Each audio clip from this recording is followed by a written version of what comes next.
Hey friend and welcome. This discussion is quite broad about Overwatch, but it will be about the matchmaking, the skill rating slash competitive, heroes, and what I would do to improve the game. A bad trigger warning, it's hard to balance a game, and the game will never 100% satisfy every person. But some of these reasons I'm about to state I see as a big problem and should get more immediate attention from the developers or whoever is in charge of changing it. Let's get started with the matchmaking. In my honest opinion, it's downright horrible. And I am not a programmer, coder, or developer myself, so I wouldn't be able to do much about it, but I really dislike the current system. I think we have all tried getting grouped up where the enemy team consists of one or two pre-mates, and our team consists of pure randoms. This puts us at a huge disadvantage whenever the numbers of pre-mates are unequal in each of the teams. Furthermore, I feel like the skill gap is sometimes quite huge between the teams. I don't mind losing, but I mind getting absolutely wrecked where this team was on a whole nother level than I am. These guys deserve to be higher than me, so why do I meet them down here on this level? I think it's due to this horrible matchmaking system, and actually more specific, the rating.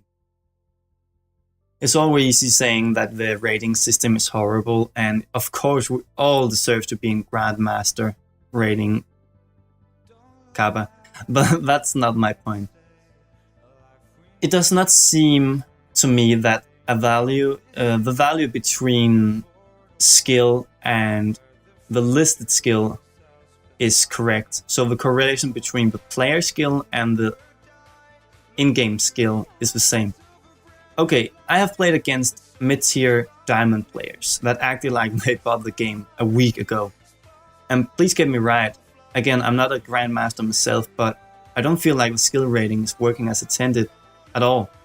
If these people are at mid-diamond, they should be better than this. Another example, let's say that a person should be in gold, but they get carried because his team wins, they are all much better than him, they win, he still gets and will receive winning points and he will climb the ladder. I feel like a lot of people are not in the right tier, and this goes if they are good or bad. Okay, an example on how I would improve it. I like to play Zarya, and my friends like me to play Zarya in competitive. And I get 4 gold medals quite often, and no, this is not to brag about my awesome skills. My point is, why do I get punished with a huge loss when we lose? I mean, I did the most damage, I got the most kills, and even more importantly, I played the goddamn objective of the game. I attacked or defended it to the best of my abilities, got the most objective kills and time.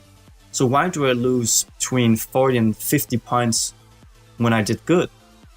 Even my stats, accuracy, deaths, etc, said I did good, I got a card and everything.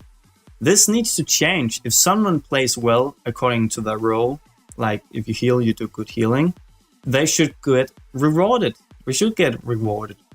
If you do well and you lose, you should lose less. And if you perhaps do very well, you should get more points. There needs to be more focus on the individual player rather than you get lucky and get grouped up with good people or not. In one of my earlier videos, I talked about the meta.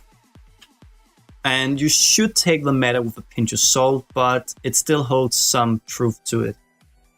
I know it's hard balancing a game, but people will always complain about some hero being overpowered, but this current situation is not okay. I feel like half the roster is not viable if we talk about above average competitive or high level. The current state of Symmetra is absolutely unacceptable.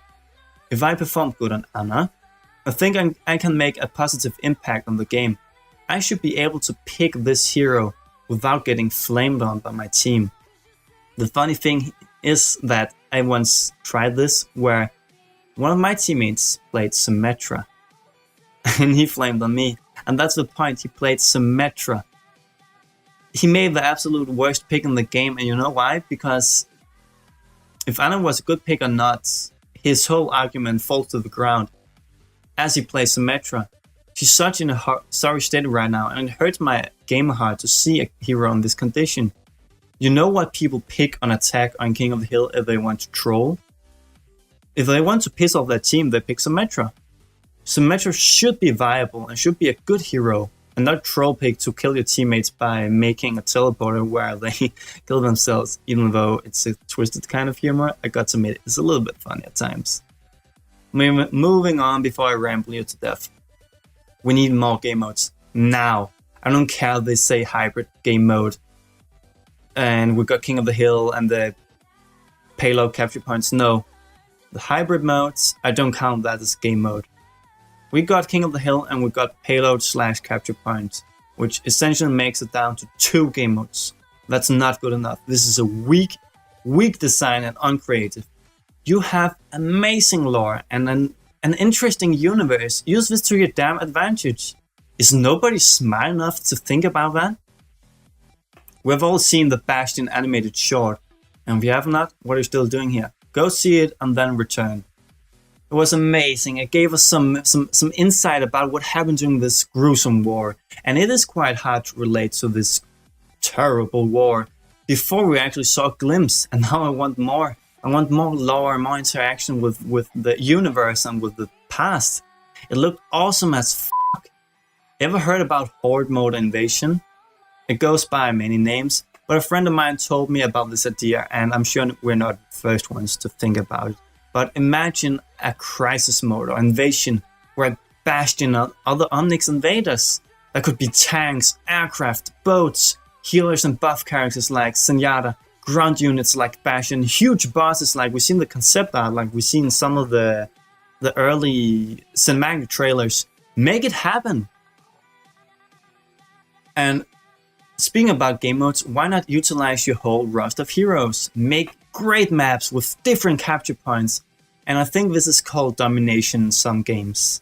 Imagine a map where you have capture points, 3 of them. And the longer you hold the maps, the capture points, one of the 3 capture points, the more points you get for your team. The first team to hit, let's say 1000 points, win. Is it easy to design in Overwatch? No, but it's their damn job. Imagine this great map where there's outdoor watchtowers or great trees, perfect open place and field for snipers like Widowmaker and Hanzo to reign supreme. To capture the next point, you need to switch, and this is very important, you need to switch often and use a lot of different characters. So the next point is inside a bunker or a factory. It's really tight corridors where you meet Junkrats, Symmetras, and Reapers. Now you need a Reinhardt to shield you from all these close combat monsters. The third point is somewhere with different levels of walkways, platforms, and more, where Genji and Pharah might be a good pick. You see where I'm going? Big maps where there's all the different kind of heroes can be useful in the different places. You need to switch on the way in the battle, and hopefully often you have to switch to take or retake a point. It could be in epic forest maps, jungles with secret labs in them, old Omnic factories with luring god programs, the ruins of one of the old Overwatch headquarters, or some evacuated futuristic city. There's so many possibilities. Someone get me a damn job into Blizzard so I can fix this. Okay, joke aside, I hope you can see some sense in these topics and that they may get fixed or just improved in the future. If you have any ideas of anything I missed, leave a comment. It's a salt. Take care.